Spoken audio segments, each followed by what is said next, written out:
Superman can't wear his costume and cape. We shouldn't see him fly, and he has to fight a giant spider in the third act. These were the three baffling edicts given to popular filmmaker Kevin Smith by famed, or perhaps infamous, Hollywood producer Jon Peters. When Smith met with Peters in the mid-90s to pitch his version of a Superman project the producer had been trying to get off the ground, no pun intended, for years. As featured in the 2002 DVD An Evening with Kevin Smith, a recording of various Q&A engagements the filmmaker gave at colleges in the early 2000s, Smith's hilarious story of his attempt to work with Peters on developing a Superman script would become the stuff of Hollywood legend. Peters' bizarre insistence that villain Brainiac be given a gay robot sidekick and fight polar bear sentries at Superman's Fortress of Solitude, not to mention his declaration that intense actor Sean Penn would be the perfect Superman because he has the murderous eyes of a violent caged animal, have become go-to examples for those looking to illustrate how often the whims of eccentric Hollywood producers don't mesh well not only with the source material of projects they're developing, but sometimes with just plain common sense. Those paying attention to Peters throughout his movie career, however, probably weren't too surprised by Smith's revelations about the man's odd inclinations. Having initially become interested in film after appearing as an extra in Cecil B. DeMille's The Ten Commandments as a child, Peters would go on to take a unique path into the business.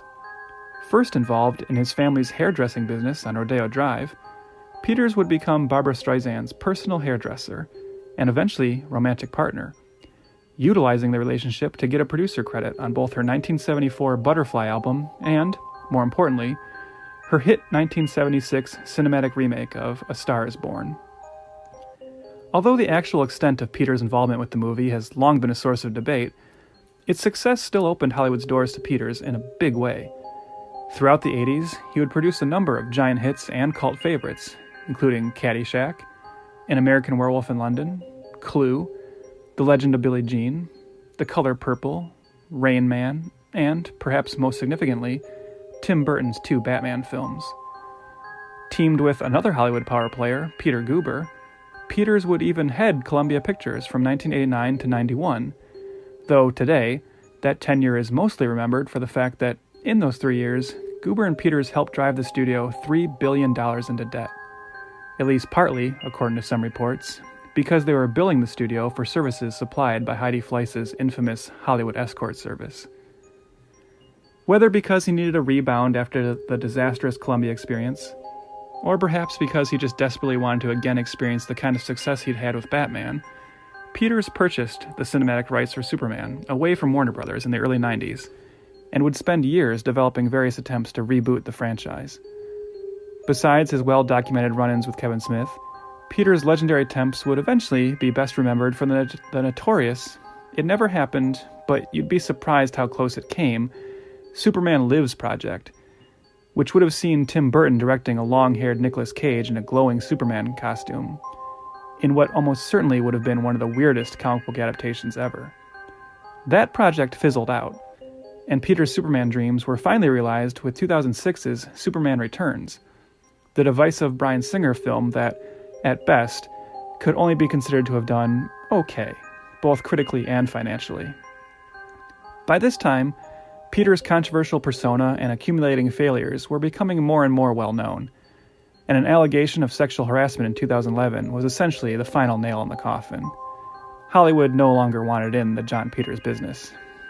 By the time Superman was rebooted again, with 2013's Man of Steel, Peters, despite legally earning an executive producing credit and a piece of the profit thanks to his existing Superman deal, was still banned from the set by the film's other, more involved executive producer, Christopher Nolan.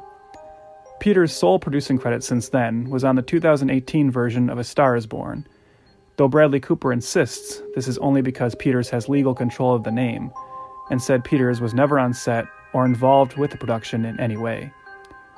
Once on top of the movie world, Jon Peters now stands as a cautionary tale of misguided creative impulses and regrettable personal excess. But hey, at least during his career, he did finally get to see that giant spider fight he so desperately wanted.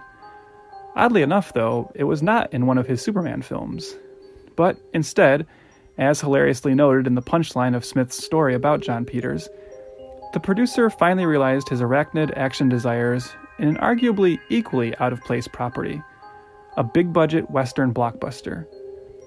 The year is 1999, and Peters Entertainment and Warner Brothers are ready to turn a classic 60s TV series into the next big Hollywood franchise with Wild Wild West.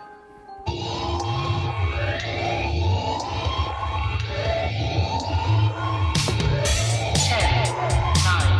8, 7, 6, 5, 4, 3, 2, 1, 0.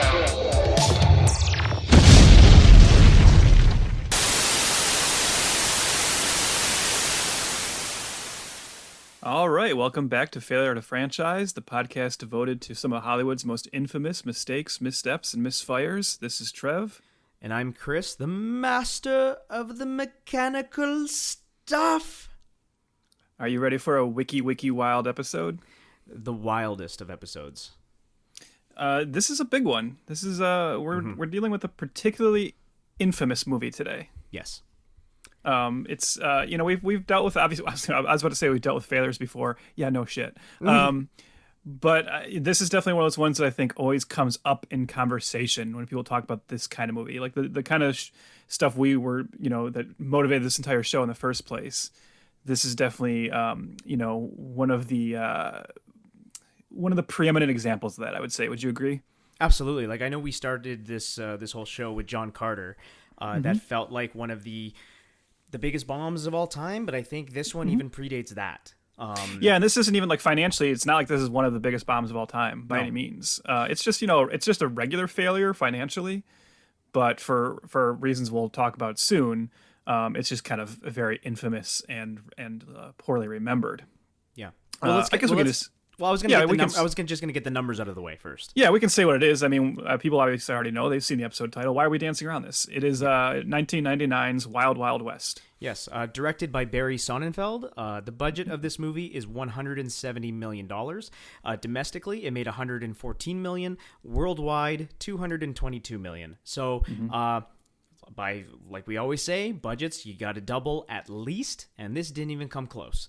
So, big financial failure, but also, as we're going to get into, it's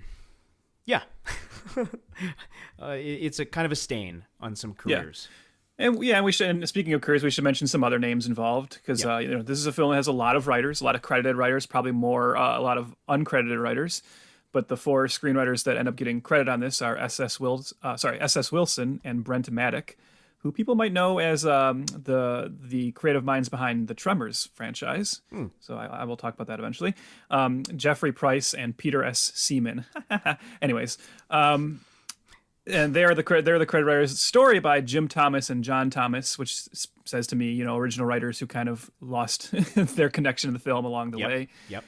And of course, the film, for those who don't know, is based on, I don't know, I'm not even sure if I can say like wildly popular show, but based on a known TV property, the TV series, The Wild Wild West, which was a CBS show that ran from 1965 to 1969, a 4-season Western sci-fi mashup action adventure show. So in 1999, we get a feature version of it. And that's interesting in and of itself because, as I just said, well, I'll preface it by saying this. The 90s were a particular period where you really see the beginning of what Hollywood is now. And what I mean by that is in the 80s, which most people see as like we have Jaws in the 70s and Star Wars. And it's the beginning of kind of blockbuster culture. And then the 80s is when blockbuster culture really starts to take over the cinematic scene, right? But at that point in the 80s, still, most of the big movies are kind of original ideas or fairly unique properties. And then the 90s is really when we start to see a transition over into studios just kind of snatching up known IPs and saying, let's make movies out of things we know people already are aware of, are familiar with, and has a built-in audience. And a big trend you see in the 90s is movies based on old TV shows. Yeah. Just to throw out some titles, in the 90s, we get movies based on Mission Impossible, The Fugitive, Maverick, The Avengers, the British show, The Addams Family, Beverly Hillbillies, The Brady Bunch, Car 54, Where Are You, and The Mod Squad. Now, there's probably more. I probably missed some in there. but that's just a little sampling of it. And even hearing that list, you can think about how like not all of those shows are equally popular or have the same amount of cultural clout. It's like, again, like you kind of think like, wow, that's weird that in the 90s they tried to do a movie of Car 54, Where Are You? Right. And sure enough, it turned out how you would expect it to. But some of those were definitely hits and some of them were giant hits. So there was a precedent for going after a TV property from the past and adapting it. Mm-hmm. I do think Wild Wild West is a strange one, but the interesting thing is this was not even the first attempt to make a movie of this. I'm sure you saw this in your research as well, right? Did I see this? Hold on. I know like they were developing it earlier, but Well, the interesting thing about it is that it was being developed as early as 1992, which is when Warner Brothers optioned the rights, and they had actually hired Richard Donner to direct it, and Shane Black was going to write it. Yes, I did see and that. It was going to star Mel Gibson. And eventually that version falls apart, and Donner and Gibson go off to do Maverick instead, which is another Western TV show that they turned into a movie. I don't know about you, but I love Maverick. Have you seen that film? I don't even know what that is. Really? Okay. Well, you got some homework for you. Absolutely. That's a really fun Western comedy action with Mel Gibson, directed by Richard Donner. Yeah, really, really good. So they do that, and then the project kind of stays in development for a brief time. Tom Cruise is attached to it. Yep. He instead goes off to do Mission Impossible, which time has proven worked out well for him. Yeah. And then just like, it kind of keeps going through the rounds. I think it says also George Clooney was attached at one time. Well, George Clooney not only attached, it was very late in the process of the film of him actually dropping out. He was attached with Will Smith. Mm-hmm. So that was interesting to see. I had never heard of that before, but he was up until, what was it, in I think December of 97, he had finally left the project. So it's funny because you say that, and I think to myself like, this whole discussion I'm having right now, or conversation I'm having right now, it's kind of based on this idea that it's so strange to me that so much money was sunk into something and so much hype was put towards something that had Kevin Kline as the secondary lead. Yeah, totally. And then I hear that and I think, oh, Wild Wild West starring Will Smith and George Clooney, that's a no-brainer, right? Yeah. Like that. How can a studio not be all over it? But now I'm thinking that's not necessarily the case in 97, when they're talking about this, when they start developing this version. Clooney was known, but he was only just starting to become a movie star. He hasn't even flamed out as Batman yet at that point, When was Batman again? 97? I want to say it was 97 or 98. Yeah. Oh, okay. Yeah. So, I guess when you get cast as Batman, no matter what you say about that film and how it did and how he feels about it, that's confirmation that Hollywood now sees you as a leading man. Yeah. But yeah, the idea of a Will Smith, George Clooney movie today is very different than it would have been even back then.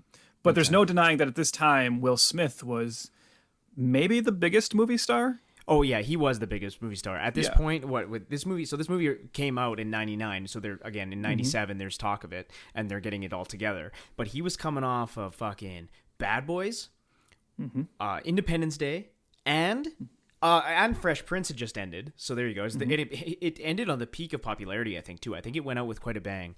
It was. I don't think that show ever had I'm sure its ratings weren't consistently high all the way through, but it never had a giant kind of drop off. No, it was kind of like Seinfeld, it left on a high. It was, which is cool.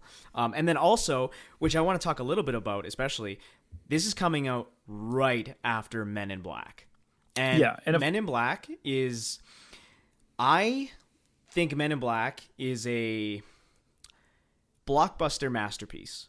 I really think Men in Black doesn't get its day in the sunlight, day in the spotlight. What am I trying to say? It is such a cultural touchstone is Men in Black, and we don't talk about that movie enough. I think it's because the sequel was god awful. Exactly. Yep. But the first one is a mesmerizing feat of blockbuster filmmaking. It truly. We should always talk about Men in Black that way.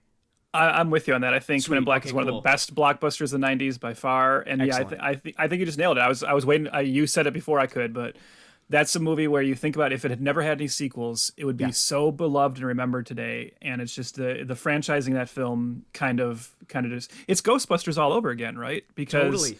Yeah. The first Men in Black is as cool and great as the first Ghostbusters. And then it's a matter of Oh, and the reason that comparison also works beyond the obvious, where just like story and structure wise, it's kind of Yeah. similar, but also it's the thing where you think like, God, of course this should have sequels. Sequels seem like a no brainer, and then they just can't get it right. No. It's like it's just Hell- for some reason there's just some missing ingredient with the Hell, sequels. they bring back the same team for the sequel, and it's just garbage. And speaking of the same team, we should really hit on that. Is that again the director of Wild Wild West is the director of Men in Black. Yeah, well, that's when you say this is, when you talk about Men in Black being the immediate, preceding to this, that's exactly correct. Because like that's the huge success of Wild Wild West, or sorry, of Men in Black, not Wild Wild West. Yeah. The huge success of MIB is what gets them really chugging along on this. Because now you have Will Smith as the biggest, confirmed as the biggest star. You have Barry Sonnenfeld, not just Men in Black, but also his two Addams Family films were both successful. Yep. And got him like a lot of clout, and so at this point, he's all people love him as a director. I'm trying to think, was this even when was Get Shorty? I'm not sure about that. I think that was maybe 95. You're right. So okay, Yeah, so think about that run. Addams Family in '91, in '93, Addams Family Values, and For Love or Money, which whatever, nobody cares about that, and people only remember it. But but '95, Get Shorty, '97, Men in Black. I mean, you pair that director up with the star of Men in Black and Independence Day and Bad Boys. Yeah. And of course, this had this seemed like, how could this not work? 100%. Even though I still say the property itself was an odd one, because unlike some of those other shows I mentioned when I was just talking about the ones that were adapted, I don't know that Wild Wild West is a show that held on in the public consciousness at all. I mean, would you even know of that show if you had, if you weren't aware of this movie? You say that. I think it was only until recently that I have learned that this was a TV show. Yeah. So when this movie came out, I was in the womb, number one. So I saw it in theaters. No, I was 11. I was 11 years old. And obviously no idea about Hollywood or anything like that. But yeah, from 11 years old to probably a few years ago, I had no clue. I couldn't even tell you what it looks like. I have no idea what the actors look like, and nothing. No clue. So to answer your question, absolutely not. Right. So I will just briefly talk about the show then, because I mean, same with me. I definitely, I don't think I'd heard of this show until this movie came out, and there was the talk about, this is a show based on, or a movie based on an old show. And I don't know. I can't remember. Maybe my dad at that point said something about how it was a show he had watched. I don't even think that was the case. Sure. And that's what I mean. It's just not. It's not a classic show in the way that some of these are. Not to say obviously it wasn't a successful show. If it ran 4 seasons, it obviously had a following. And it even, the Wikipedia says that it was canceled not because of ratings. It actually said it had high ratings, but it was canceled at the end of its 4th season as a concession to Congress over television violence, which apparently was that debate was stirring up again in '69. Wow. But just to, I'll just read the little Wikipedia thing about the show, because that will also help feed into just what the movie is. Developed at a time when the television western was losing ground to the spy genre, the show was conceived by its creator, Michael Garrison, as James Bond on horseback. Set during the administration of President Ulysses S. Grant, the series followed Secret Service agents James West, played by Robert Conrad, and Artemis Gordon, played by Ross Martin, as they solved crimes, protected the president, and foiled the plans of megalomaniacal villains to take over part or all of the United States. The show featured a number of fantasy elements, such as technologically advanced devices used by the agents and their adversaries. The combination of the Victorian-era time frame and the use of Jules Verne-esque technology has led several steampunk websites to cite the show as a pioneering influence on the genre. This aspect was accentuated even more in the 1999 film adaptation. Howdy was it? But yeah, so you see, actually the movie, that pretty much is the movie. Yep. This isn't a film that really lost sight of what the show was, I don't think. That's hard to say because I haven't really seen a lot of the show. So in fact, in prep to this, I initially told Chris, I was like, I'm really going to do my homework and I'm going to go watch some episodes of the show. And I will fully admit that I sat down to watch a season 1 episode and I could not really get into it. I was about 10 or 15 minutes in and it was just not grabbing me. And I was like, all right, I'm going to turn this off and try another one. And what I noticed is that the first season was in black and white, and I found a later season episode that was in color. And not that that means really nothing to me. It's not like I'm anti-black or white. But I was just like, oh, that's interesting that there's, I can watch a color version of this now. So I picked a later season 1 and started watching it. And again, I just couldn't even get into it, and I ended up turning it off. That said, in the 20 or so minutes I saw of the show across 2 episodes, like I said, I saw the story of what became this movie. These 2 agents fighting, various bad guys. Yes, I saw a little bit of the gadgetry and everything. Definitely kind of more subtle and not as in your face as it is in the movie. Mm-hmm. I will give it credit for, even though it's not something I could get into, it is kind of cool that in the late 60s, there was this like campy steampunk sci-fi Western show. Yeah. It's actually kind of surprising to me that that's not a bigger deal. That seems like something in our world today that is so nerd dominated. I'm surprised this show doesn't have a bigger cult following. Do you think it is because, which we'll get into, like just the mark of this film? Like, do you think people would have found the show without this movie, or is it just kind of one of those things that it's lost forever, and it would have always been?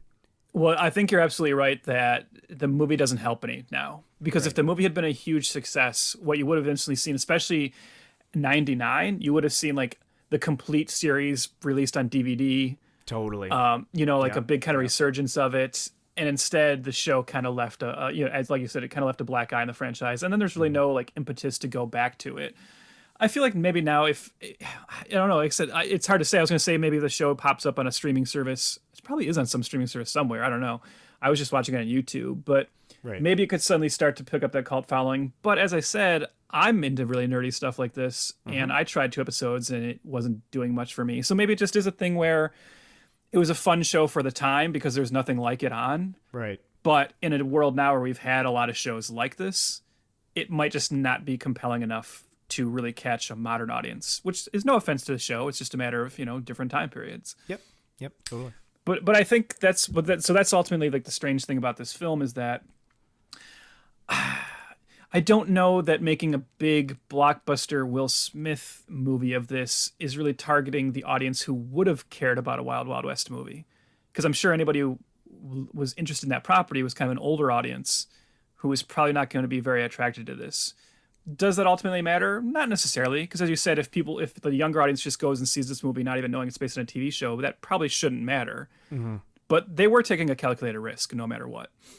And should we just get into it then? Yeah, let's, because I'm itching to talk about it. Okay, sounds good. Before there was a Secret Service, before there was a CIA, before there was an FBI, there was West. Jim West. But behind every great man is a beautiful woman. Stay out of my way, lady! I'm not a lady, I'm a U.S. Marshal! Now what? Will Smith. You're not the master of disguise that you think you are. You look nasty, just butt ugly. Kevin Kline. The collars around our neck seem to contain powerful magnets! When you tell this story to your grandkids, you make sure you leave this part out. Kenneth Branagh. And Selma Hayek. From the director of Men in Black. Gordon! Nice hat. When I roll into the Whoa! That was fun. When I bounce into the Jim West is a guns-a-blazing former Civil War hero. Artemis Gordon is an inventive U.S. Marshal who excels in disguise. When the United States is threatened by a psychotic Confederate, Arliss Lovelace, President Ulysses S. Grant teams the duo up to bring them to justice.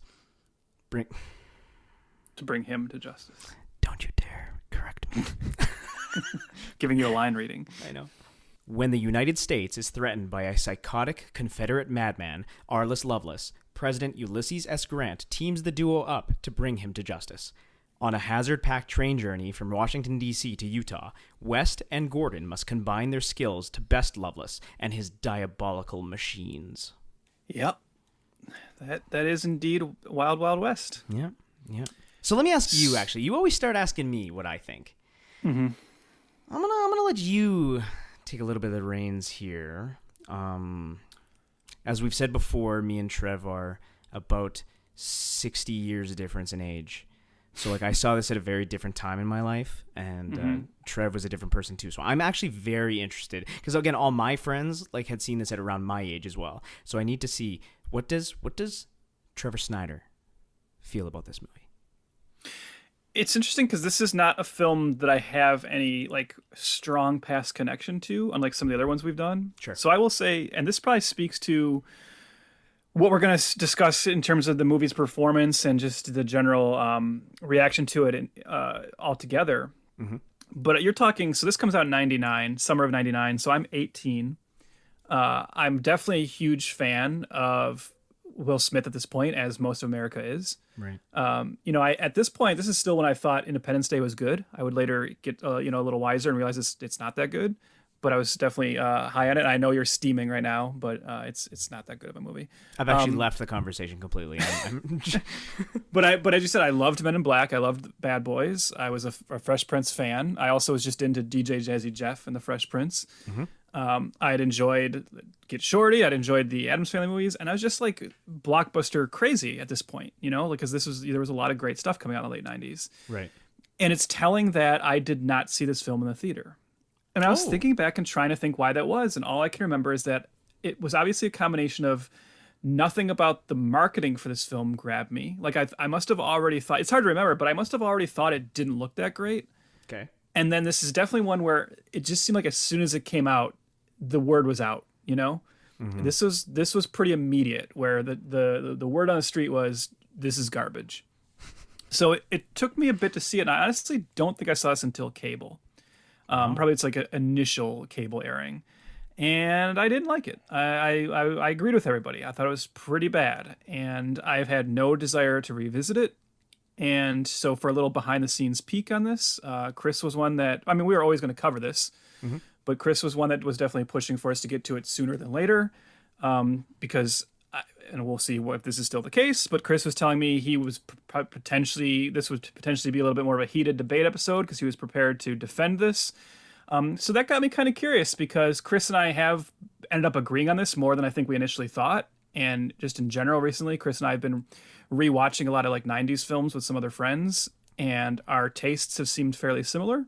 Mm-hmm. So I sat down to rewatch this for the first time in about 20 years this week, wondering, well, would I discover something? Because this is true too. Like a lot of those films that you have certain memories of, or that are kind of thought to be, not that great of films, can become interesting in a ironic or cult film kind of way later on. Mm-hmm.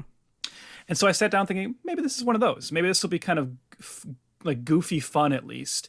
And I will say I am here to still report I think this movie is absolute garbage. I don't think this is not just a bad movie. This is like, oh my God, an atrociously terrible blockbuster film. It's funny because you said the thing about how I'm so glad you brought up Men in Black, and I'm specifically glad you said what you said, where you said it's like a masterpiece of blockbuster filmmaking. Yeah. I think this is like almost like the polar negative of that film. Like everything that Men in Black does right, I think Wild Wild West does wrong. And that's why it's so interesting that it's the same director and same leading man. Right. So I don't know how you feel about it now on this revisit. I don't know if you've gotten wiser with age. I don't know if we're about to have to cancel this podcast. If you come in with a strong defense for this, I don't know if I can even handle it. Yeah. But yeah, no, this ain't good. So where are you at? Okay, so like I said, the first time I saw this, I was 11 years old, and I was in the theater, and it held a little special place because it was one of the last, movies I saw in the theater with my grandpa. We used to always go to the theater together, so this is one of those last times before he passed. Oh God, so I'm an asshole now. I know you are, and that's why I was waiting. I was waiting to throw this at you. This is why I pushed it for earlier, in our in our schedule. No, but so it was like one of the last ones. So like it does, and we kind of, I don't know if we bonded over it, but we always liked Will Smith and that sort of thing, right? So there was a lot of tie-in merch with this too, which I wanted to I'll touch on a little bit later. But it did hold a little special place that I did like this quite a bit as a kid. So watching it, I guess last night, okay, like I know it's bad, okay? Like I know, okay? Like just like I'm not an idiot. I really, listeners, I swear I'm not an idiot. But like there's something about this movie that I just find it so, I can't help but be entertained by it. Like I know it's like I was having fun with it still. And for different reasons, now that I'm older, again, I have not seen this movie in probably 15 years or so. But there was a lot more I caught on to, which is kind of a big thesis of maybe why I got a kick out of it this time. Maybe should I just say it right off the bat? Maybe I will. I think this might be the horniest summer blockbuster I think I have ever seen. Mm-hmm. It is all sexual innuendos. It is all puns related to it. I'm not working. Problem solved. Hold on there, Belle. You can't just go ramming a man's personal things into some hole like that. Is that so? I didn't mean it like that. So let's see, Mr. West. Are you a dangerous spy of some sort? Or just a handsome cowboy who likes to poke around? Yeah, all of the women in this are banging. Salma Hayek, banging. Bai Ling, she's terrible, but she's banging. All the posse of the bad guy, banging. But, yeah, wouldn't it be amazing if any of them had anything to do? No, but that's the thing, Trev. They're not there to do anything, and that's I think what they're there for the cleavage. And once you just accept that's what it's there for, you just accept it for being just a fun, terrible blockbuster starring Will Smith. I like the theme song. The theme song's good. I think the score sucks, but I think the actual main theme is good. Will Smith is too fucking cool for school in this, as usual. I think that's a negative, though, and I can hear you seething. That's a negative because this is a thing that happens with Will Smith, especially later Will Smith. He has what we like to call in the industry Will Smithisms, and they pop up in every single one of his films, no matter what. I always mention this line from. I'm sure you've seen iRobot, obviously, but like for listeners who have or haven't. There's a scene in that movie where Will Smith's talking to the main chick. I can't remember her name. And he calls her... Bridget Moynihan? Bridget Moynihan. He asks for sugar, and she looks at him all confused, and he goes, "No, sugar. Foot of coffee." And that, with me and my friends, have always stood out as like, oh, that's a Will Smithism. And he's bringing down this material for his ego.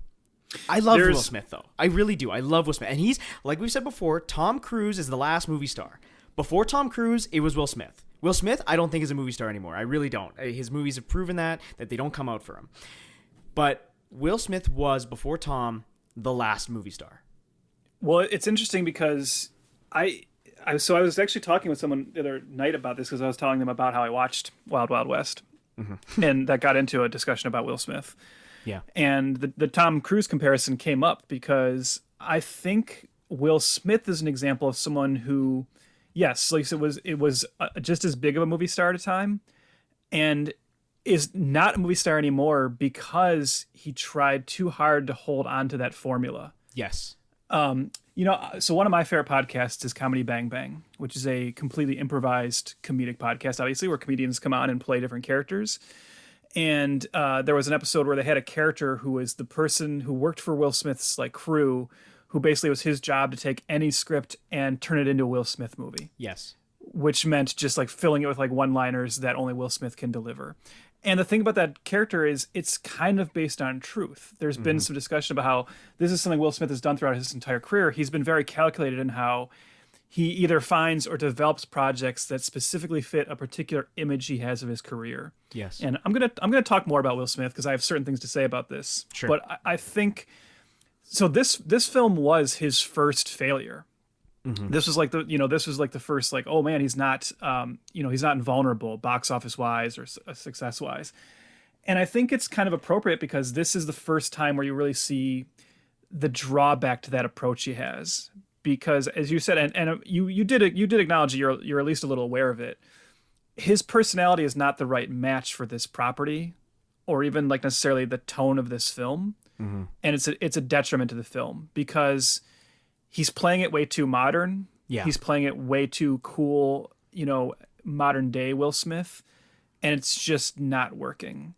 He uses a little bit of that Kevin Costner in Robin Hood, Prince of Thieves, where he starts the film trying to do like an accent and then just says screw it about 20 minutes in, and not only drops the accent, but as you said, just starts using modern slang and stuff. And yeah, I don't know. I feel like he's a not a great choice for the leading man in this. And then you have the Kevin Kline of it all, who, like I said, look, I like Kevin Kline quite a bit, but it's so weird Hollywood has to know Kevin Kline is not an A-lister.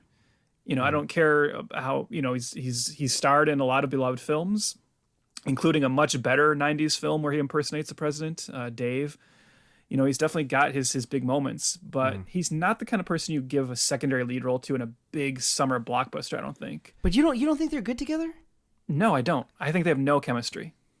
Well, I mean, that's kind of the characters, though. They are fighting the whole movie. But that's the problem.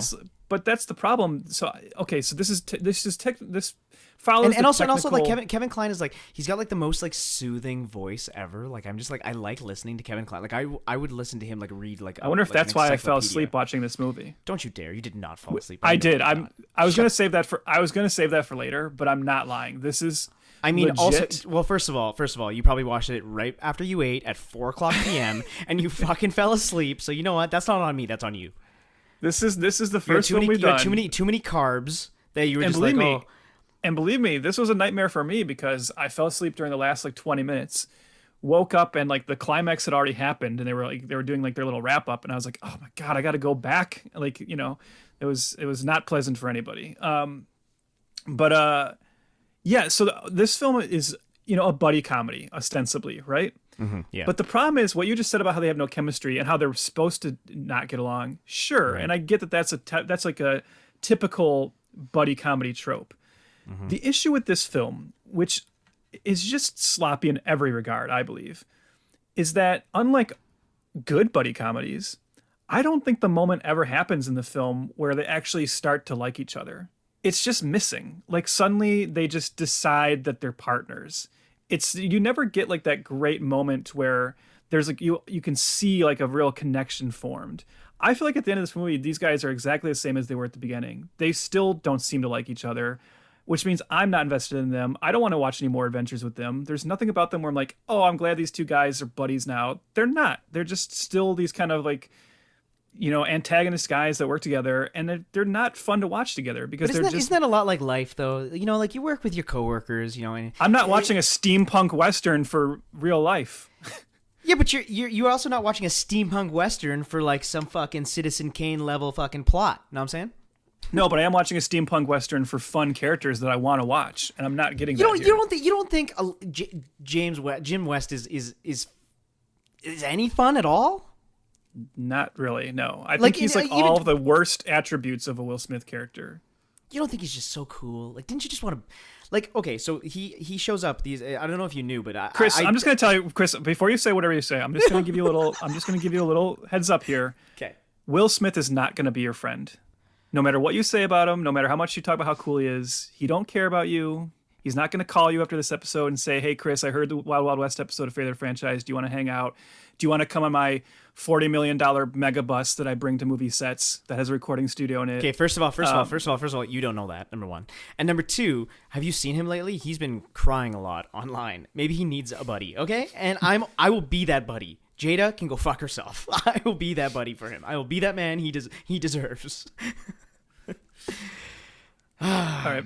Anyways, do you remember what was your point? Sorry, I cut you off. But. No, it wasn't my point. I was just, and never mind. It was just more like just this merch stuff that, and it doesn't matter. Whatever. I don't like doing this podcast with you anymore. Let me read you some of the notes I took while watching this. The first note I wrote says, "Only a few minutes in, and I hate it." Really? You mean during the scene where that girl in the pool who is just banging, you see her and you're thinking, I hate it. Come on, get back. Chris, I'm glad that you're ready to afford a film 4 stars just because the women are attractive. First of all, not 4, 5 stars. Anyways, my next note is unattractive cross-dressing, not funny or endearing. Okay, I did not like that either. Okay, I'm with you. And then it goes a long time before I take another note. And then my next note, I think this is something you were alluding to, and we're definitely going to talk about. Sure. Is my next note just says too adult and too sexual. Yes. And then my next note, and there's a few more after this, but the next note, and I just want to bring this up right now because this is my thesis. Okay. Because I have a 1-word note with 3 exclamation marks, and it's circled, and it says overconfidence, and that is ultimately what I think this film is representative of. This film is overconfident in every regard. This is the kind of movie I look at that just symbolizes Hollywood hubris, where you get the sense that this is film. Okay, we're going to talk about John Peters, the producer. He's definitely a big part of this. Yeah. But it's just like, ooh, this just seems like a movie was made where they were like so sure they had a winning formula from the very beginning that they never bothered to really put the work in to refine all the individual elements. And it's just this, and it just turns into this giant mess. At every point in this film, I feel like it's missing crucial scenes, or I feel like I'm watching like episode 8 of a TV show. The story is like oddly fragmented.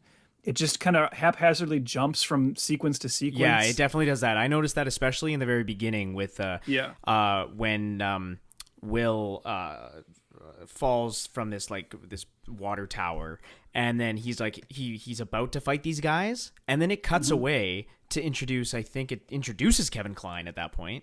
As he's cross-dressing, and then it spends like a while with him too, and then it cuts back and Will's like just starting to fight the guys again. That was it was I don't think this is a good movie. I know it's quite poorly put together, but there's like just a piece of it that is endearing to me. I don't know. I don't know. No, it definitely feels like as you watch it feels like a film that you can sense like the editors being like, oh my God, how do we save this? You know, like it's pretty clear. And even like to go to that, like it's not even that far into the film where then you go to like the White House and the two characters kind of, are getting spoken to by Grant. First you have that whole like weird misdirect where Klein is impersonating Grant, which is just there to set up like stuff in the finale. But yeah, it's like he just gives them the mission and you're off, and it really feels like, whoa, was that like the first, like I think that's like the first 10 minutes of the movie, and it's just like I don't feel like the film has taken a breath yet. Yeah. And suddenly you're like, oh, these are our two heroes and they're working together now and they're on this train, and it's just like it's just throwing information at you so quickly. You don't think it took a breath during the scene, which was enlightening to me as an 11-year-old, of like how do breasts feel? Let me tell you something about your beloved art of disguise, Gordon. That night at Fat Cans, it wasn't a difficult task to see that you weren't a woman. I was propositioned by 3 men. You looked nasty, just butt ugly. I mean, your breasts were hard and stiff and sticking out like a couple of rusty cannons on a sunken ship. These breasts are a work of art, aesthetically and scientifically perfect. They look like shit. Touch them. I'm not touching those things. What, are you afraid you're wrong? Touch my breast. Just one. Touch one. Okay. You happy, Gordon? I'm touching your breasts. I knew it. Wait. Squeeze it gently. Not that hard. Now you've shifted all the buckwheat around. Buckwheat? That's your problem. What are you doing?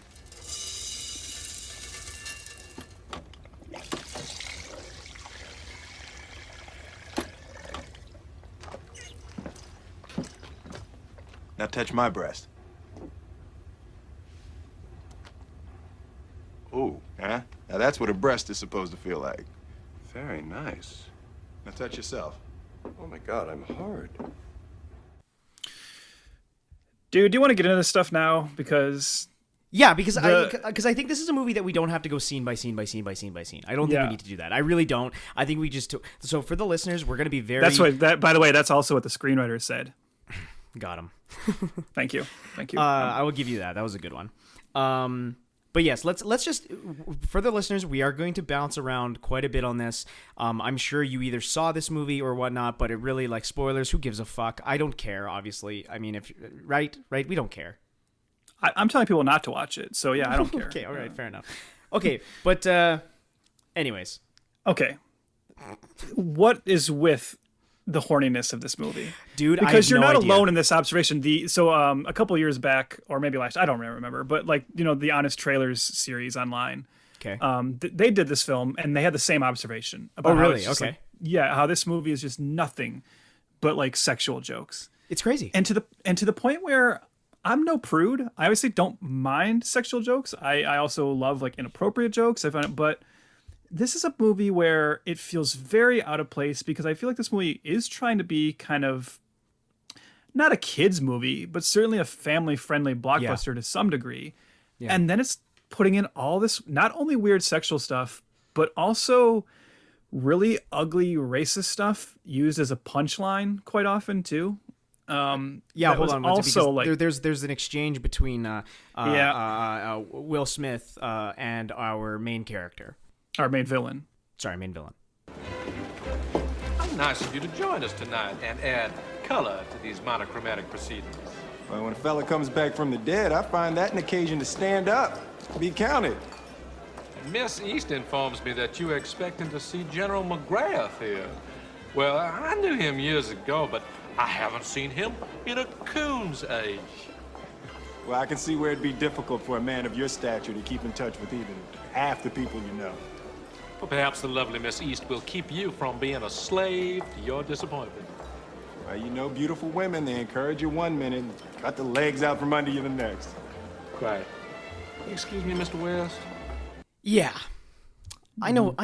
It's and that's what I noticed this time around. Again, I'm not it's a very odd duck, to say the least. It is so like the jokes about even hanging Jim West was just like, what is going on? And these are things obviously I never caught on as a kid. Like I never did. But it's so weird because I'm watching it too, and there's the scene when he slaps on that girl's boobs, and he just thinking it's Kevin Kline, but it's an actual woman. And then Kevin Kline, in disguise, throws the group of racists a noose and goes, "Hang him, boys!" And they take Jim West out, and I'm sitting there being like I don't remember the movie, so I'm sitting out and be like, what the fuck? I was like, their main character just tell our other guy, to his partner, to just them to go string him up and lynch him? And then you find out later that the rope was, rubber or whatever. It was elastic, and it was kind of this new invention, but it wasn't funny. I was like, oh God, like this is just a gross... It was, it was a miscalculation, for sure. Well, it's strange because I think what happened is once they decided to cast Will Smith as Jim West, right? That obviously is something you have to address in the film, right? Because this is a race swapped character, yep. And I mean, more power to him. I think that's actually pretty cool. That's the fact that they did that. I have no problem with it, but it does mean you should acknowledge it, because anytime you have a black character in the lead in a Western, you do have to acknowledge what that would have been like for them, and especially a black character who is sold to us as a government agent working, for the president. Obviously, that's going to bring up some interesting race relations into a Western film, but this movie only looks at that as like, well, how do we handle that? Punchline. This isn't the kind of film where you can get very serious about it. So yeah, it's just all like weird racist jokes and punchlines, and it's uncomfortable. It is. I'm not gonna lie. At first, I kind of chuckled about it, and then they just kept happening. Though it just kept happening and happening. I actually found in trying to find the some clips and stuff to throw into this podcast in the editing stage, I came across some like parental reviews of like Christian type MPAA type people writing reviews for the movie. So can I read you a couple? Mm-hmm. They're not long, so like I'll just kind of fly through them. A lot of them especially had problems with the first scene, by the way.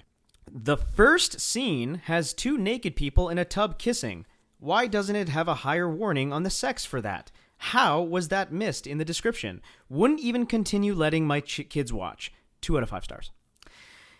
The Netflix info said sexual references and innuendo. I wish I had checked here first. It starts with Will Smith and a lady friend skinny dipping in a water tower. Within the first 15 minutes, we get half of the N-word and the word whore. 2.5 stars. We don't mind a little suggestive language, body and otherwise, in what our kids watch, but the first scene is Will Smith in a pool of water kissing a naked woman whose breasts are all but floating above the water. When he falls out of the water tower, as he lands, you clearly see his bare bum and his bits hanging in between. Common sense is usually right on, but wrong on this one. 3 out of 5 stars. The last one, which is my favorite. Perfect family movie besides the first scene. Great movie. Watched it when I was like 9 or 10. Loved it. And I'm actually watching it right now on Netflix. Love it. 5 stars. That was written by me. I'm just kidding. But yes. The thing I find interesting about those reviews, first, there's two things. First of all, I like that they never explain what they liked about it. So it's just like they're just complaining about this and then they're like, 2 out of 5. Yeah, totally. It's like, wait, where those 2 stars come from?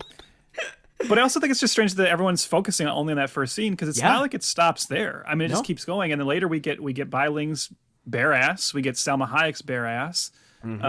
We get like plenty of jokes about, as you said, like smacking on breasts. We get a lot of gay panic jokes with Will Smith and Kevin Kline end up later in the film with magnets around their neck, and there's a whole bit where I can't remember which one it is, but one of them gets attached to the other guy's groin because of the belt buckle he's wearing, and it's all a whole like, ho, that's crazy. So it's the whole film is like that. We have the main character, the main villain. Why are we both making that mistake? We have the main villain, Loveless, played by Kenneth Branagh, which we got to talk about that performance. But in the TV show, Loveless was the main antagonist, but he was played by a dwarf in the TV show. Yeah. And their little nod to that here is that instead of making him a dwarf, this is also pretty offensive, by the way. They said, hey, instead of having him be a dwarf, let's just have him be literally half a man.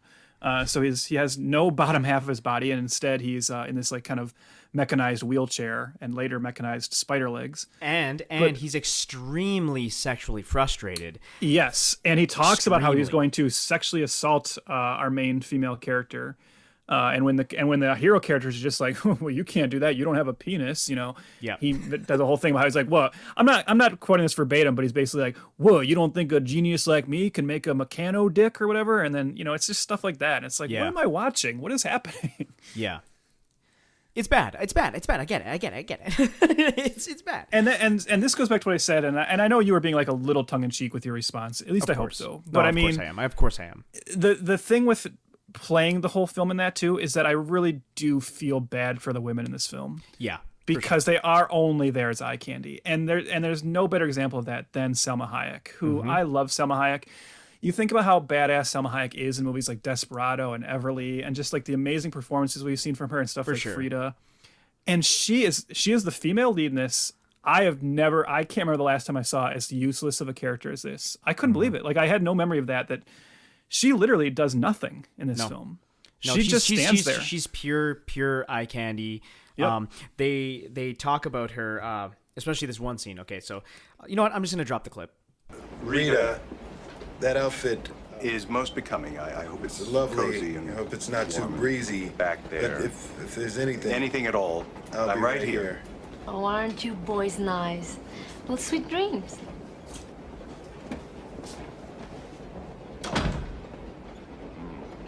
I told you she'd be a distraction. She's not a distraction. It's nice having her on board. She's a breath of fresh ass. Pardon me? What? You said ass. No, I didn't. I said it's nice having her on board. She's a breath of fresh air. Let's just get some shut ass. So yeah, she's just a piece of meat in this. To respond back to your tongue in cheek thing. Obviously, I was being tongue in cheek. I am playing it up a bit. I know the problems with it. I was genuinely horrified by a lot that I was watching, and again because I'm watching it as an adult. When I was 11, this thing's just fucking flew over my head. I have no idea. Maybe my grandpa was the creep that liked it. Who knows? I don't know. But like, that's the thing. Like, it was just kind of now, watching it. It was a very odd experience to see. Again, I'm not kidding. This is the horniest $200 million movie I have ever seen and will ever be made. It's insane. You'd think that everybody involved was just horny the whole time. Yeah, it's like a weird like sexual like frustration going on in this set or something. Yeah. Like because that's what it seems like when you watch it. As you said. Very strange. And it's strange, like, to go back to the Salma Hayek of it all, since we are jumping around, sure. I'm going to jump all the way to the ending here just for, like, just talk about, like, how weird her character is in this film. Yeah. I'm sure this confused the hell out of you, too, because there's no way it didn't. So, like, the premise of Salma Hayek's character, we should say, so as Chris said in our summary, the film is just essentially Gordon and West kind of tracking down Loveless, going after him. What is revealed in the film is that Loveless's plan is to basically take over the United States and split it up into various territories and sell some of it back to the British, give some of it back to Spain. He's going to take a chunk of it. He's going to give another big portion to Mexico. So he's basically like trying to abolish the United States because he's a Confederate. They've just lost the war. And he's going to get revenge by splitting up the United States and having other people take it over.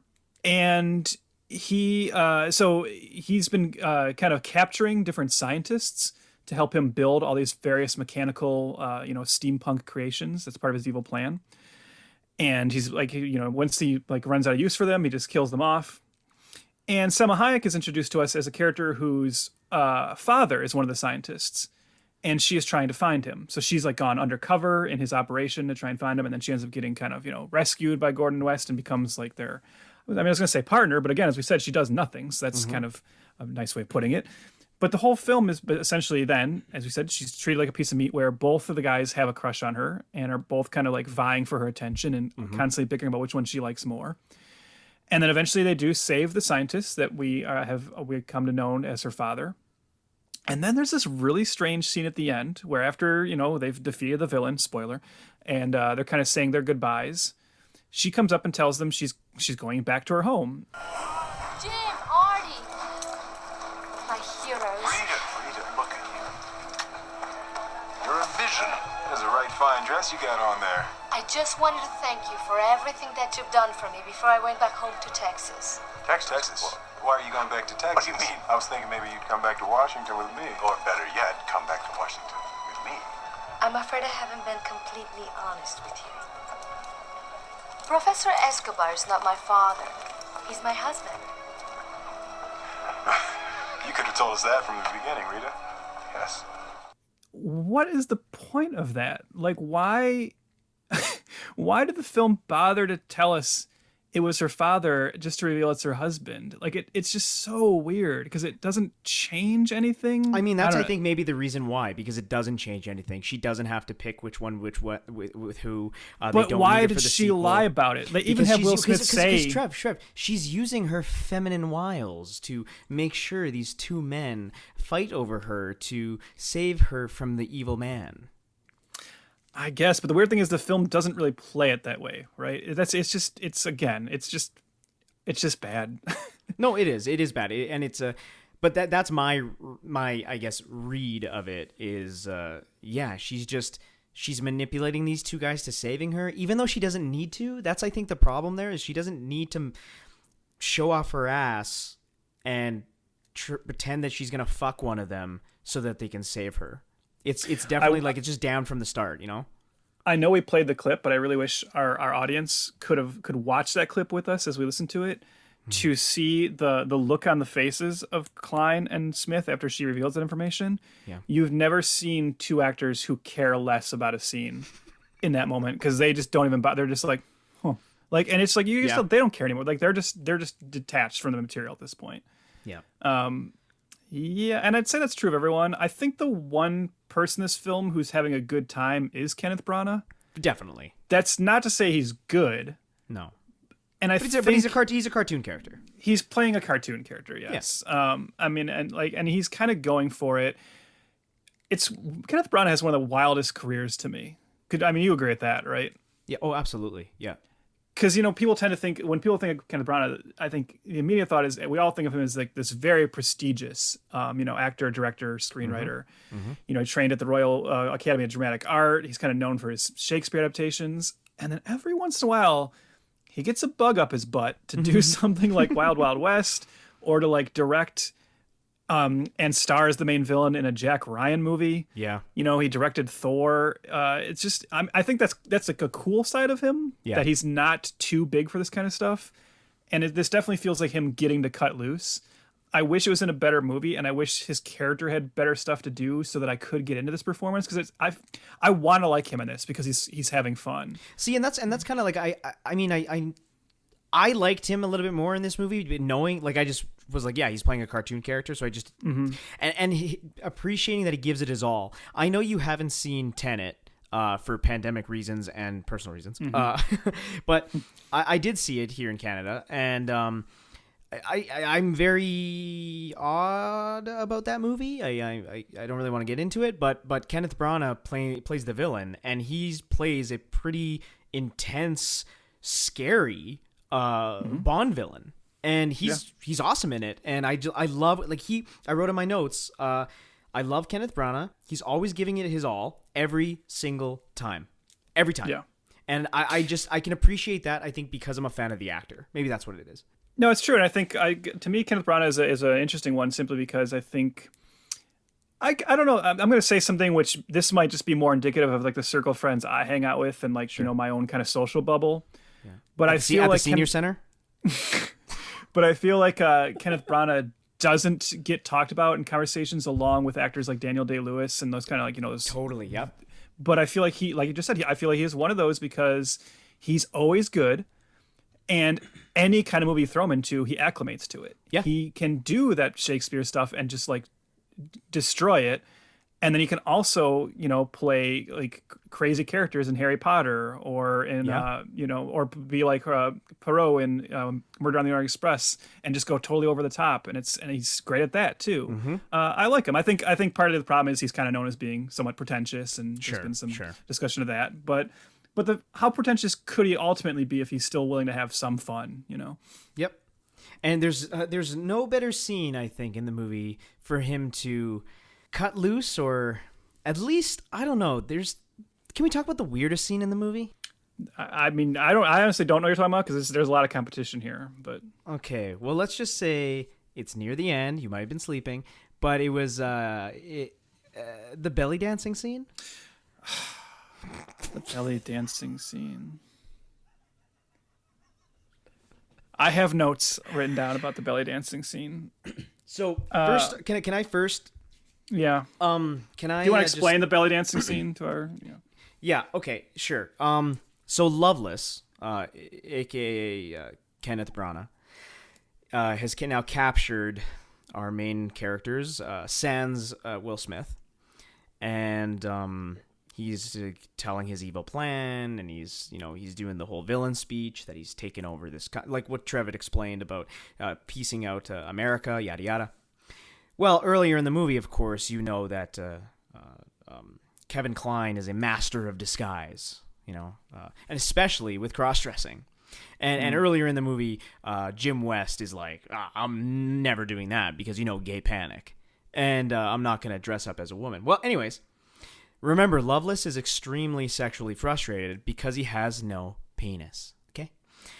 Now, he's giving this huge speech, maniacal everything, laying it all out. He's the leader. He's like fucking Hitler at this point. All of a sudden, out of nowhere, Will Smith shows up, dressed as a belly dancer with nipple tassels and a headdress, and right away, our main villain immediately stops everything he's doing. And just because he's so fucking sexually frustrated, okay, that he immediately just is now focused on this chick, focused on Will Smith in drag, thinking it's a woman, and is immediately confounded in this just aura of whatever the fuck, and he's completely distracted for Will Smith to then get a key and free them and yada yada, and all, and then they get out, right? But he's so distracted by it. It is something. It is something to see because it's so out of nowhere. May I tell you a quote from our director Barry Sonnenfeld? Please, I want to hear some explanation. Okay, so let me see here. One scene of Smith's in particular became a sticking point for Sonnenfeld. Yada yada, what I just explained. I never wanted to see Will in drag, says Sonnenfeld. I thought it was a prurient, unnecessary, silly, and in there only because John Peters, the producer, loved it and refused to let us take it out. We really lose the audience from there till the end of the movie because of the stupidity of that weird harem dance, he continues. I cringe every time I think about it. Until the dance, he says, it's a good scene. Loveless is scary. The audience believes that he's going to take over America. But then it's like, oh, wait a minute. I'm going to forget all that because there's a harem girl who I didn't invite. I have no idea how she got here, but boy, is she sexy. And who wants to take over America when there's a girl in a green harem outfit next to me? It made no sense. I mean, he's partly right. I will disagree with him in that it's when he said we had the audience up until that point. Sure. That's, you'd already lost them, Barry. Yeah. But I will read you my notes that I wrote during that sequence. Okay. This is the culmination of my one sheet of notes here. Oh no, there's one more thing after that. Sorry. What is going on? Why is no one questioning who this dancer is? What is happening? This is the worst scene of Will Smith's career. Those are the 4 things I wrote during that scene. By far. By far. And as you said, like the strangest thing, like it's not only that Loveless literally stops giving his bad guy speech and just turns his attention to this belly dancer. It is the fact that, as you said, it is happening in an auditorium full of people, other villains who are there to take part in his evil plan and to listen to what he has going on. And nobody says anything. Nobody questions it. Nobody says wait, who's that? Why is she there? What's happening? Everyone just sits and watches this happen. Yep. I'm not surprised to find out that is a John Peters scene. So a lot of this film is very driven by John Peters. In my introduction, I talked about John Peters' bizarre obsession with getting a giant spider into a film, which is realized here with, Loveless's ultimate mega weapon being a giant mechanical spider that he rides around in, and our big action climax occurs inside. I don't know. That's what I mean. To me, John Peters is representative of that kind of stereotypical Hollywood producer who just is so intent on getting his ideas into the film, whether they work or not. And this just feels like a movie made entirely of that. Just do this, do that. And everyone from the screenwriters to the director to the actors trying to figure out how it works. And then just eventually throwing up their hands and being we'll just do it. Well, you want to hear something funny off of that? What's his name? Maddock, one of the writers. He tells a story about how he met with Peters at his house or whatever to discuss the script. And Maddock told Peters the story of the film. When he explained there'd be a scene in which Jim West rides on horseback through the night in order to meet the president, Peters stopped him and goes, "Horse? Horses are boring." So there was a long pause, and then Maddock said, "Well, we're setting this in 1868, right? This is a Western." And you know what Peter said? He goes, "You know what's cool? Motorcycles." Yeah, you can have motorcycles. And that's John Peters.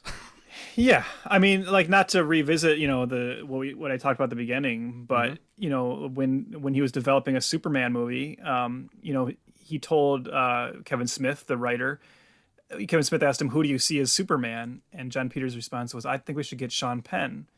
Because if you've seen Dead Man Walking, he's got the eyes of a killer, of a caged animal." So, I mean, it's this is just a guy who just does not understand anything. And you have him in charge of your multi-million-dollar blockbuster. By the way, I do just want to point out that I mentioned I had one last note after that. The last thing I wrote is I just have a note that says, "That's not how takeoffs work." Because there is a scene where they are on an airplane. We find out Artemis Gordon has invented the world's first airplane. And they're chugging along, trying to take off. And Will Smith says, "Why aren't we taking off?" And he says, we don't have enough speed. We're not picking up speed. And then Gordon gets an idea, and he turns it and just drives right off a cliff. And then they start flying. They don't pick up any more speed because they go off a cliff. That is not how aerodynamics work. But I guess that's a small complaint. Right. But I mean, I just started noticing things like that. I don't know if you even picked up on this. There's a sequence where the reason they have the magnets around their neck, as earlier alluded to, is that one of Loveless's inventions is this thing where you put a giant metal collar around someone's neck, and then this other machine fires off these saw blades that is attracted to the metal collar and will decapitate them. Now, why he wouldn't just decapitate them, why he makes it into sport, I don't know, whatever. That's a movie kind of thing. I'll go with that to a certain degree. Right. It is interesting that there's a sequence where they both have the collars on. They're both being chased by 2 saw blades. They're running through a field of of corn or wheat, and they eventually find a way to stop it, in that they just basically run at each other, then duck. And the 2 metal saw blades collide. And do you remember what happens, Chris? Oh, they explode. They explode. That was also in my notes. Yeah. All right, I'm glad I'm not the only one who picked up on that. Oh yeah. That's you just don't understand chemistry and physics, and you don't understand what happens when two metal things hit each other. They explode into a fiery fireball. That's what happens every time. Well, to be fair, maybe that was true back in the 1800s. Maybe there's gasoline in it that propels it through the air. Maybe you don't know shit. Mm. Yeah. I do, because you mentioned them. I do want to say, and I said I would bring them back up later, just to tie off that loose end. I really like S.S. Wilson and Brent Maddock. As I said, so they wrote the Short Circuit films, and but they're more known for creating Tremors. Chris, I don't know where you are on Tremors, but the first Tremors is to me like a 5-star, just perfect monster movie. No, I absolutely love Tremors. Yeah, like Tremors 1 is just one of the best monster films ever made. And then I really like, everything else they did with Tremors afterwards. They go on to do Tremors 2, 3, and 4, which, each one is it's diminishing returns, but they're pretty fun for straight-to-video movies. They also did a Tremors TV show that was on the Sci-Fi Channel that I quite enjoyed. And it's notable that at a certain point, Universal kind of actually pushes them aside and starts making Tremors films without them. And the series takes like a huge quality dip at that point, which is too bad because they wanted to do more. They just kind of, it's that old Hollywood thing where they kind of lost their connection to it. Right. But I like those guys, and I feel bad for them that I can only imagine that their draft of this script was probably better, because they were eventually rewritten by Price and Seaman. That's why they were hired, because of the innuendo in his name. Oh, that's probably true. But yeah, I just wonder what I would like to see. Actually, this is definitely one of those films where I'd like to track like the script history of it and see if there was ever a good version of this that kind of just got mangled and destroyed as they went along. Mm-hmm. And not to like pick apart like every single element of this film and just keep ragging on it, but actually, yes, I do want to do that. You already mentioned that the score is terrible. Yeah. And I think that's worth going back to, because that also is, it's one of those things that just really nags at you as you watch the film. And to be totally fair about this, we're not ragging on the composer by any means. No. Because it's Elmer Bernstein, who is amazing. This is a guy who did the scores for The Ten Commandments, To Kill a Mockingbird, Animal House, Airplane, Ghostbusters, Cape Fear.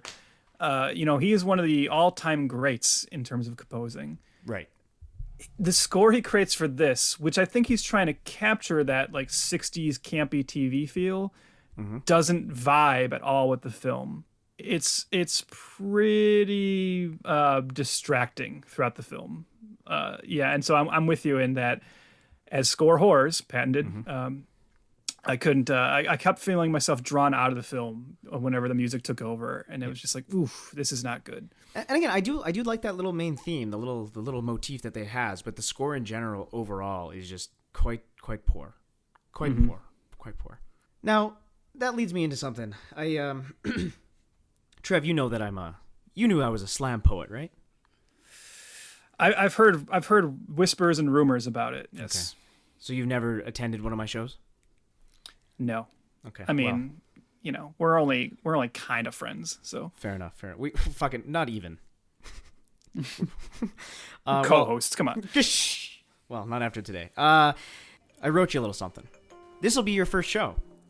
It's a show for one. In a time of COVID, in a time of loneliness, I'm here to spread the gospel of the West. And can you play me a little music there, Trev? Oh yeah. 1 sec. Okay. Snap your fingers a couple times, please. Okay, good. Okay, now I got the vibe. Wild Wild West. Jim West. Desperado. Rough Rider. No, you don't want nada. None of this. Six gunning this. Brother running this. Buffalo Soldier. Look, it's like I told ya. Any damsel that's in distress, be out of that dress when she meet Jim West. Roughneck, so go check the law and abide. Watch your step or flex and get a hole in your side. Swallow your pride. Don't let your lip react. You don't want to see my hand where my hip be at. With Artemis, from the start of this, running the game. James West, taming the West. So remember the name. Now who you gonna call? Not the GBs. Now who you gonna call? J-Dub and AG. If you ever riff with either one of us, break out.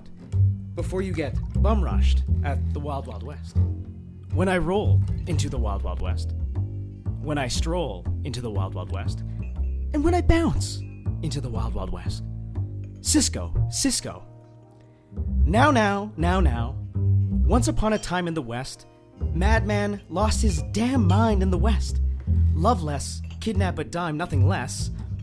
Now I must put this behind to the test.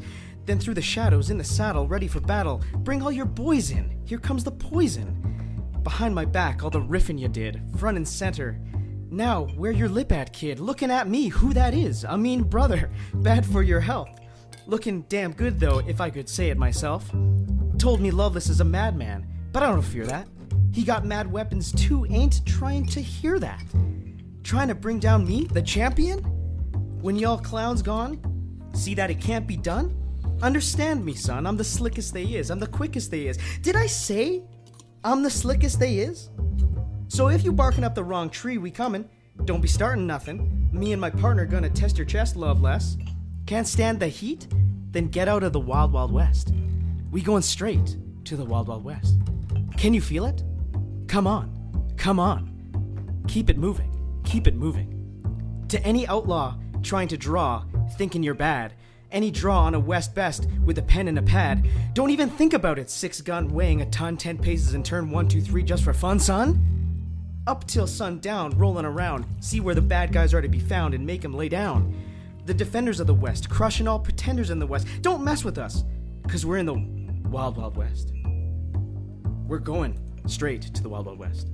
When I'm rolling to the Wild Wild West. We're going straight to the Wild Wild West.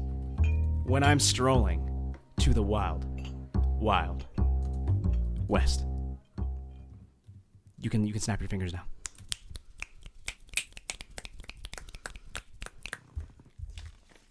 The fact that you had to tell me to snap my fingers reminds me of Jeb Bush asking people to please clap for him. So that is weirdly Will Smith's song. Did you know that it won the Razzie for the worst original song? That's crazy. I want to go back to something you said earlier in this podcast. Sure. When you said it's a good song. Did I hear you right in that? Because it's not. It's pretty bad. It's bad. It's don't you dare. This is the moment. It's Men in Black. Okay, Men in Black. Yes, and you know this, yes, that the Wild Wild West song is definitely the moment where that kind of became a joke that has followed Will Smith forever now, right? The idea of he's got to do his little Stevie Wonder sampled theme song for the movie. And just trying to go back to that this definitely feels like something that was like, ooh, I did that for Men in Black, I got to do it again. Right. It feels more half-hearted and quickly tossed together. I don't like it. By the way, this film, that song, you mentioned that the song won the Razzie for Worst Original Song. We should point out this film won a lot of Razzies. Yeah. And I'm not actually a fan of the Razzies. I think the Razzies kind of suck. For sure. As someone who loves bad movies and enjoys watching terrible films with friends, I think the Razzies is cynical in the wrong way, and also just does a thing where it picks the most obvious contenders, and it's just what should be mocked the most because of how much money was put into it or something. I don't know. I just think they come at it the wrong way. I do think it's kind of fun when people actually show up to accept their Razzies. I'm always a fan of that. I think it shows a good sense of humor. I don't know if you read this, Chris, but what was interesting about Wild Wild West winning a bunch of Razzies is that the star of the TV show, Robert Conrad, he showed up to accept the trophies, taking it as an opportunity to criticize the film and talk about how much he was disappointed by it. So that's a little fun bit of trivia. Yeah, that's funny. Yeah. I want to wrap up my thoughts on this, since we are talking about Smith and him doing the theme song and whatever. I want to wrap up my thoughts just with what I alluded to earlier with my kind of take on Will Smith, because I think this film, as his first failure, and I, as I said, me thinking he's not the right fit for it and not being good in it, I'm going to say something that's probably going to sound pretty controversial, but I don't know, maybe not. At least on the acting side of things, I don't really have a lot of respect for Will Smith. And I mean that more in modern terms. I feel like I've lost a lot of respect for him as an artist over the years. And I was looking at his filmography and I was trying to think when that happened. I was thinking about how I haven't really been excited or been really into anything he's done since around 2004. which I believe was that iRobot. I think that was maybe the movie I was looking at. Which is one like I will actually kind of defend. I think that's like more of a fun blockbuster that I know a lot of other people don't like. But I was thinking about how he turned down The Matrix to make Wild Wild West. Mm-hmm.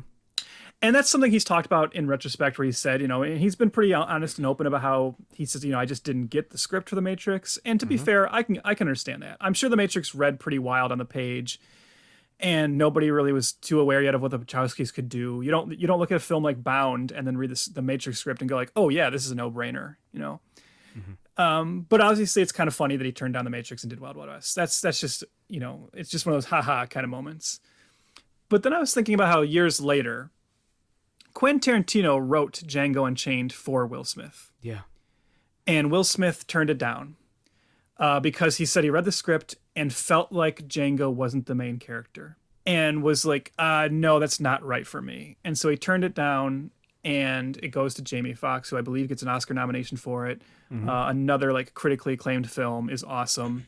And I remember at the time being really bummed when I heard that news that he turned it down, because I really liked the idea of Will Smith taking a big risk like that. Definitely. And that's what I mean, is that for a guy who one of his first movie roles was 6 Degrees of Separation, where he plays this this gay con man, and it's a very kind of intense supporting role. And then, goes into these like big blockbuster things. Wild Wild West is the first sign of what we were saying earlier, to where he became too afraid to lose what he had. Yeah. And he has talked about this with his reaction to Wild Wild West in retrospect. So I brought up a quote from him. I'm sure you saw this too. But years later, and when talking about the fate of this film, he says, "I had so much success that I started to taste global blood, and my focus shifted from my artistry to winning. I wanted to win and be the biggest movie star, and what happened was there was a lag around Wild Wild West time. I found myself promoting something because I wanted to win versus promoting something because I believed in it." And I like that amount of self-reflective thinking now. Yep. But I look at his career since, and apart from small things here and there like Ali and things, I don't know that he's ever broken free of that. I feel like he's always trying to do those big Will Smith movies, and he just does not take the kind of risks I think he should, and I think that a lot of his audience would like to see him take. And he just strikes me as kind of cowardly in his creative choices in the movie realm. What do you think? I don't know. I know that sounds really harsh. I think he seems like a fun person. I'm not saying I don't like the person. Yeah. I just wish that he would try harder. God, that sounds so terrible. But oh yeah, you are a terrible person. I know what you're saying. I do think you're being a little harsh. I think he was a pretty young guy with that much fame. I don't know what that would do to me. At that age, he was just coming off of Fresh Prince, and just to be in that situation of the biggest star, period, on the planet, at such a young age as he was. I totally understand where it kind of can take over to be like, oh, he just wants to win stuff. I can see that. I do agree. I remember the Django news of him turning that down was very, very disappointing as somebody who is quite a big Will Smith fan. Again, right now, I do agree lately, though, he's been making dog shit. For a while now. I know you don't like this movie, but I discuss it with my friends, being like, the last time I really felt that he kind of was doing something at least really good was, I know you don't like it, but was I Am Legend. And the reason the reason I say that is, number one, to get your gears going, but also spoilers for I Am Legend. It's a stupid ending, but they kill him in that movie. And I remember looking at my friends when that happened, being like, holy shit, Will Smith allowed himself to be his character to be killed in a movie. And is it handled really bad? Yeah, of course it is. It is. Okay, yeah, he could have got through that vent. He would have been fine. Okay, it's fine. But for him to even have I don't want to use the word courage, but for him to allow his star to be like, oh, I can't come back for a sequel. I am dead. I am in a huge summer blockbuster, and I'm okay with my character dying. I did feel that was a big step for him. I give him credit for that movie, but the Django stuff did bother me quite a bit. It bothered me more. Sorry? I don't give him credit for that movie. Spoiler alert, the other thing they did with I Am Legend is took Trevor Snyder's favorite book of all time and absolutely massacred it, completely missed the point, made a terrible film, and even the fact of him dying at the end, which also comes from the book, but is handled far better in the book in a way that makes the title make sense, and the movie doesn't even get that right. So whatever. Anyways, go on. Trev's in a mood. Trev has oh, never mind. Trev is the Loveless of this podcast right now. I'm gonna send you a harem. No, I feel you. I get what you mean. I do. Again, I think you're a little harsh on him. I with that it's much. Like, I guess maybe because hold on. He's Will Smith is a brand, and when you become a brand, there's something else there. There's something. He is not just a movie star. He's not just an actor. Will Smith became a fucking brand. And there's so much more weighing on your shoulder. I would never know how that feels. And I don't know what would happen. But he has so much more weighing on him than just a movie star at this point. And I agree. It's not that I disagree. I guess I should say, maybe to be fair, maybe it's more of an issue. I wish he had other people like kind of in his ear or something. Because the issue, but you know that doesn't work. You know that doesn't work. We say that about so many people, and it doesn't here's work the issue. when you're like, that here's the issue. mega. When you say he's a brand, yes, obviously, but that's the problem, and that's what I'm alluding to. I mean, I guess it's telling that the role that he rose to prominence in was when he played Will Smith in Fresh Prince of Bel-Air. Sure. And that established a thing where he has this kind of mentality of where I'm always going to be Will Smith. Mm-hmm. Now, again, like I said, he's done things like here and there, like Concussion and Ali, where he's stretched a little bit more. Yeah. But we also know from a lot of stories how much he does try to take projects and kind of mold them to allow him to be Will Smith. Definitely. And I think the problem with he's a brand argument is that at this point, it's been about 15 or so or more years now of a broken brand. Yeah. And it's bizarre that he's not trying to break free from it. Yes, I know Aladdin made a lot of money, but I don't know if that's because Will Smith was in it. You know what I mean? Like, I think that was going to do well as long as you put a somewhat kind of known face in that role. Mm-hmm. And it's not that I always like hate him. As I said, I like the person. It's not even that I always hate the performances. I actually think he's one of the only two or three things I liked about Suicide Squad. Yeah. I thought that was like a good usage of him. Mm-hmm. But yeah, I just think like he, at this point with the brand clearly not a huge attraction anymore, I'd like to see him break free from it a little bit more. None of this really has to do with Wild Wild West because this movie's 20 years old. Sure. But that was the first like crack in the armor for him. So yeah, I guess that I have no other point in that it's this movie could have been the moment where he realized, ooh, maybe I should come back with like a wild left, like a wild swing here. And I don't know if Legend of Bagger Vance counts as that. The nice thing is he does then do Ali, but then he kind of goes right back into doing Men in Black 2 and Bad Boys 2 and stuff, and iRobot, and just kind of again gets some like modest hits or hits. And yeah, I don't know, an odd career. I guess I'm just trying to say, it's strange to think of how big he was at this point. Mm-hmm. And it's weird to think that never really happened again for him. And I think that's mostly his fault. And it is, I agree there. Me and my friends have had this conversation quite a bit, is that his star has fallen so hard that I'm not ever, as much as a Will Smith fan I am, because I do like, I'm more so the person, I think, like you said, obviously, mm-hmm. but I'm never like, oh man, can't wait that the new Will Smith movie's coming out. I haven't said that in a long, long, long time. Have I watched his newer stuff because he's in it? Yeah. But I'm never like, fucking can't wait for new Will Smith. Mm-hmm. Yeah, molding the movies to himself. I don't know. This is, have you seen, did you watch the Fresh Prince reunion at all? I did not, no. Okay, so that recently aired on HBO Max or whatever. In Canada, it's on Crave, if you're wondering. And, I watched it, and I really loved that show. That was a seminal show in my youth. So I always loved that.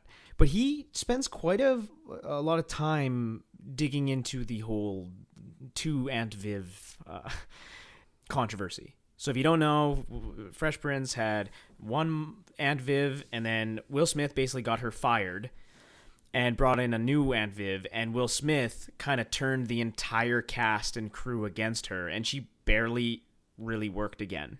So that's pretty shitty. Mm-hmm. And in this reunion, I'm sure the conversation lasted probably hours, but in the reunion, there's about 20 minutes, or maybe 20 minutes devoted to it, maybe even less. They have a real conversation, and Will Smith, I don't know if he's just a good actor. I know he is, but there was a piece of me that did believe him when he's reckoning with his demons of his youth. And he said in the doc, I don't know exactly what he said, but I remember him talking about how he was a young kid, world on his shoulders, thinking he could take on anybody, and again protecting himself. Is that the right thing? No, but I think when you start that young and you start doing that, you can only, and you're surrounded by yes men. We know that Will Smith is surrounded by yes men. There's nobody in his ear. I know you wish that would happen, but he's not the only actor that we wish that would happen to, you know? Mm-hmm. But yeah, I agree. I wish he took more chances. I wish he wasn't so Will Smith all the time. I'm actually very glad he was never in The Matrix. In retrospect, Keanu Reeves is the perfect guy for that role. If I was because Keanu Reeves doesn't take it and try to make it into a Keanu Reeves project. Exactly. Yep. If it was Will Smith as Neo, I can picture that already, and it's a parody, like you said about your Comedy Bang Bang thing. That's exactly what it is. Like I could write those scenes right now, and I should not be in charge of movies, obviously. But I think now that he's done the Fresh Prince documentary and had that sit down with the original Aunt Viv, what I would really like to see now is a documentary where he sits down with me and has a 20-minute conversation where he apologizes for me watching Wild Wild West twice in my life. I feel like he owes me this time. Yeah. Well, yeah, that's actually that's a good point. You probably don't want to put me in a room with Will Smith and bring up I Am Legend because I can't be held responsible for what happens next. Yeah, I'm just gonna let's start wrapping this up. I do want to draw attention because sometimes I like to we like to talk about Roger Ebert on this show. Roger Ebert, one of my favorite film critics of all time, and I think sometimes he really gets to the point of something. I just want to read a little bit of his review here of Wild Wild West, which he gave 1 star. His June 30th, 1999 review. Hold on. 1 star out of how many, Trev? 4, I believe. Oh yeah, so he does use the 4-star system. Crazy. Okay. Hey, Letterboxd hadn't been invented yet when Ebert was around. He would have acclimated. Don't you dare. Wild Wild West is a comedy dead zone. You stare in disbelief as scenes flop and die. The movie is all concept and no content. The elaborate special effects are like watching money burn on the screen. You know something has gone wrong when a story is about 2 heroes in the Old West and the last shot is of a mechanical spider riding off into the sunset. Will Smith and Kevin Kline co-star as special federal agents who are signed by President U.S. Grant to investigate the disappearance of lots of top scientists. They stumble over a plot to assassinate Grant by a megalomaniac who wants to give half the country back to Britain and Spain and keep the rest in the hands of the villain. The bad guy, Dr. Lovelace, is a mad inventor who makes steam-powered iron tarantulas, which are not very practical in Monument Valley, but who cares? Certainly not anyone in the movie. Smith and Kline have so little chemistry, they seem to be acting in front of rear projections of each other. They go through the motions, but there's no eye contact. One of the running gags is about how the Kline character can invent almost anything, right on the spot. He rigs a rail car so that it can shoot people into the air, have them fall through openings that appear in the roof, and land in a chair. The rig works in opposition to the first law of motion, but never mind. In a movie where anything can happen, does it matter that anything does? And that, to me, really summarizes this film as you watch it. It's a film that doesn't really have any internal logic. The comedy never works. It's never funny. The storytelling, as we said, is sloppy.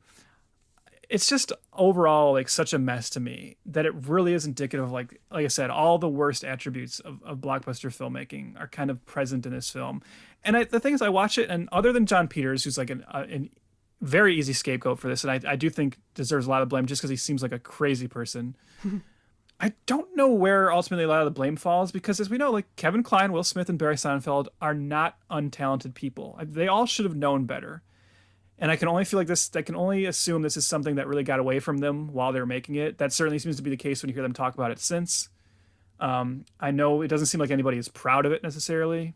It does really suck that this is their follow-up to Men in Black. Yeah. I even wonder if this film kind of hurts Men in Black 2 in a certain degree, you know, like if that like the momentum was broken on Men in Black 2 right from the get-go because of this. Mm-hmm. But yeah, it's, I don't know, it sucks. That's my final review. But the giant spider did look pretty good, though, right? Giant spider's kind of cool. It's kind of cool, yeah. Let's give it up. We talk shit about John Peters, but that spider was pretty fucking cool, and it looked good. The CGI look 21 years later, man. That CGI fucking holds up. There's some pretty bad CGI in this, yes, and a lot of really bad green screen. Yes. It's funny because we recently just discussed bad green screen, and how like. When people are obviously in front of something, but their hair is not going because of the wind, drives me nuts. Yeah. Or if they're like on something very loud and yet they're whispering to each other, it makes no sense. But that spider looked fucking good, man. Do you think though? I can't remember if you and I have ever had the steampunk conversation, right? Where I'm somewhat fascinated by steampunk as a movement. Okay. Because you and I both gone to comic conventions, and we both know that steampunk has a huge fandom. And you see like booths just dedicated to steampunk costuming and props, and there's plenty of people wearing steampunk costumes. But the thing I'm always struck by with that is that maybe this is just me talking out of my butt because it's not a fandom I'm particularly involved in. But I feel like there's no like key famous steampunk characters, right? There's no like steampunk icons. And there's not even like one particular steampunk property that I think everyone is like really latched on to. Right. And so I've always been fascinated by steampunk in that it's actually this like fandom that kind of exists despite not having its own Lord of the Rings or its own MCU. Yeah. And I do look at this film as like the biggest Hollywood attempt to do something huge with steampunk. And I do wonder again if like the utter failure of this film really is part of the reason why it's never been attempted again. Like, is this a black eye to steampunk for Hollywood? Oh yeah, I would think so. I mean, first of all, I'm with you though. I've never really understood the steampunk thing. I've never really been a fan of it. I'm just. I think there are some cool elements. Like you said, when you said the spider looks cool, it's like that's the thing. It's like aesthetically, it's pretty neat, you know. Yeah, but then it's funny. Yeah, you can't really pinpoint anything for it. That's so weird. Yeah. I've never thought of it that way. Yeah, there is no Hogwarts for steampunk. You have any final thoughts you want to wrap it up? Yeah, I know we haven't even talked about Bloodbath McGrath, played by Ted Levine. Yeah, we don't need to. Okay. No, like I know this movie is bad. I know in the beginning of this, I was coming in, you know, it does hold a little special place in my heart for certain reasons, for sure. But watching it as an adult, as a paying moviegoer at this point, I would be pretty upset if I paid for this, you know? Yeah. Instead of brought to it with my grandparents. Yeah, that's Wild Wild West. So we also, you know, at the end of these, we like to talk about, you know, what could have been if this had been a hit. I mean, obviously, I think we understand why it wasn't. You know, this got pretty horrible reviews right off the bat. Obviously, like I said, the marketing clearly wasn't. If it wasn't enough to even get 18-year-old me into the theater, something was wrong. Right. But let's say in a better world, or not a better world, let's just say in a different world, this had hit, and this would have become a franchise. What do you think? Like, what would you have wanted to see? Or is there something you would want to see from more of these? Or do you think it could have been saved with sequels? Like, what would it need to be done to get this on the right track? No pun intended, since they spend 70% of the movie on a train. I don't know. A different filmmaker? What do you think? What's the issue here? Well, that's the thing. I don't think a different filmmaker is the problem. Like, I like Barry Sonnenfeld. I like his look of his movies. They're distinct. I like Men in Black, and this looks. You're a big fan of 9 Lives with Kevin Spacey, right? Is that the one when he plays a cat? Mm-hmm. Is this pre or post hate of Kevin Spacey? Are we allowed? I think that was like right when it was blowing up was when that film came out. Okay. But yeah, I thought that was your favorite Barry Sonnenfeld film. Sorry. Oh, I have. Okay, well now I have to watch it. Obviously, for one of our movie nights, we'll watch that one. Yeah, I don't know. I don't know what you can do. I mean, if they wanted this to be a franchise, I just don't know if it even. Like, what, do they just do another adventure? Like, I don't know. Like, you said the TV show doesn't even work. You know what I mean? Like, you tried 2 episodes. Like, at the end of this, they're friends or they're buddies, supposedly, even though they seem definitely annoyed by each other riding that big spider. But yeah, I don't know. I really don't have any answers for that. Mm-hmm. Maybe it should have just crashed and burned. No, I mean, it should have. But it's interesting that this is even a property that, you know, we talk about like something like Waterworld, which, you know, picks up a cult following and they do like a comic book sequel. There's talk about like a TV show. There's no comic book follow-ups to this. They didn't do a Wild Wild West animated show after this. Right. it doesn't live on in like video game form. It just dies here. Mm-hmm. And that feels pretty appropriate to me because, I was sitting there thinking about it and I couldn't really think of anything that would intrigue me about a sequel. Just as I said, I don't think the movie does enough to make me like these characters. Yeah. Sorry. This is like, we should also really quickly, let's ask this. Does this film pass the Dredd test? Is this as good as Dredd? No. All right. I'm just going to do that with every movie. This is an easy one, but just want to make sure I got that in there. Yeah. Well, you know what might pass the Dredd test is... It's always possible. It's always possible. But next episode, a fellow Razzie film, let's just say. But we're going to be talking about... you know what? I don't even know the... Was it 2004? One sec. I'm keeping this in, by the way. Little behind the scenes for our listeners. It was. You act like you didn't know. Like I swear to God, I have this memorized. I'm fucking so good at dates. Your top movie of the year. Hey, Trev. You know what? Your birthday's September 19th, right? Yeah. When's my birthday? I don't know. Unbelievable. See, listeners, this is what it is. Catwoman. We're talking about Catwoman. Halle Berry's attempt at DC heroine. Villain, Catwoman. Let's give credit where credit's due and call, it's Petoff's Catwoman. Oh my God, I forgot that. Dude, in 2 weeks we get to talk about Petoff. Oh, I can't wait. Well, I'm so excited to see what Petoff did after and pre Catwoman. Yeah, it's gonna be a brief discussion. It's gonna be slim. Yeah. So we'll be looking at Catwoman next time. As you said, maybe it'll pass the Dredd test. Another urban, dark comic book adaptation could be as good as Dredd. It's been a while since I revisited it. An urban adaptation? Oh, I didn't mean that in Hollywood terms. But I thought you meant Carl Urban, but you went full race. Whoa, okay. That's our next one. So if you want to keep up with us, I hate to say this, but go watch Catwoman. And you can come along with us on that journey. So that brings us to the end here. We're on Twitter at F2FPod. That's F, the number 2F pod.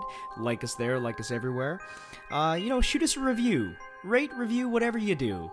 And also, how about you join the tribe and hit that subscribe? I didn't think of another one after that.